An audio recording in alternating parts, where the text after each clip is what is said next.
Hi guys, my name is Lawrence Trent. Today I'm at the famous chess-based offices in Hamburg. Some of the world's best players have recorded here, produced some of the best training materials in the world. I'm delighted to be here as well.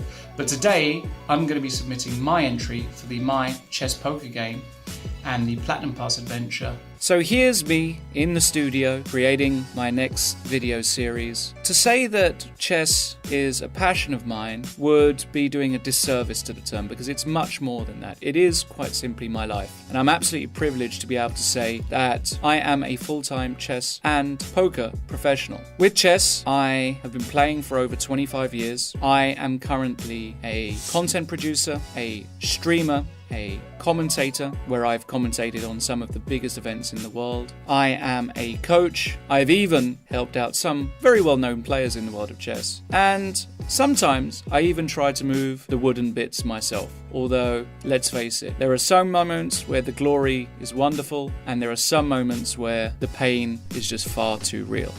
And this is me in my other natural habitat, at the poker table. Been playing now for over 20 years. Played my first hand of poker when I was 12 years old at the European Chess Championships. Here playing a very juicy PLO cash game. Love the action, love the characters. It's the other side of me. Went to Vegas this year, played the World Series, played all over the world. Unfortunately, the tournaments didn't go well over in Vegas. Love the action, and I would love a chance of redemption also to play a big no-limit tournament. Tonight, well, same old story. I'm a bit buried, gonna have to get out the hole, but really love this game, and can't imagine my life without it. Welcome to Kaisa's Agony. This is a heads-up game. Both players sit at a chessboard, about to play a game of chess. But before they do, they are dealt 4 cards from the task card deck. The objective of this game is very simple. You are trying to win the game of chess per normal means, but also to complete the tasks that have been dealt to you. There are 16 tasks in total. Some tasks are more difficult than others, and if you complete the tasks that are more difficult, you get more points. So for example, a queen sacrifice is worth 4 points, whereas getting a rook on the 7th is only worth 1. If you manage to complete all of your tasks in your hand, you will scoop and you will be awarded an extra 5 bonus points. And if you win the game of chess, you are awarded 10 bonus points. The objective is very simple. Complete the tasks, checkmate your opponent, and resignation is not an option, because anybody who resigns will not only forfeit the game, but they will forfeit their task points. So everybody has to play on to the very last breath. What's interesting about this game is that when the actual chess game starts, you have to decide as a player when to bet on your task.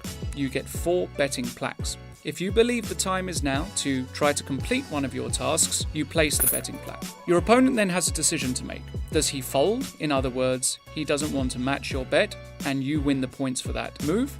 Does he call? He says, well, actually, I'm not completely sure that you're telling the truth about this task. Maybe you're bluffing, so I'll call. He can even raise if he thinks you're bluffing, and he can complete a task on the very next move. By the way, raising players that are successful will get an extra 2 bonus points. Just like in normal poker, especially the Chinese variant of poker, each point is attributed a dollar amount, and at the end of the game, the points 2 and 4 are tallied up, and one of the players owes the other player money depending on who wins. Let's look at a real example to try and get our heads around this variant. Let's say Jen has got the white pieces against Daniel. Jen has been dealt the following hand: minor piece sacrifice, queen sacrifice, 3 checks in a row, and rook on the 7th. We have the following position out of the opening, and here Jen decides to go for it. She goes all in and plays the move bishop takes f7 check. That's her minor piece sacrifice card.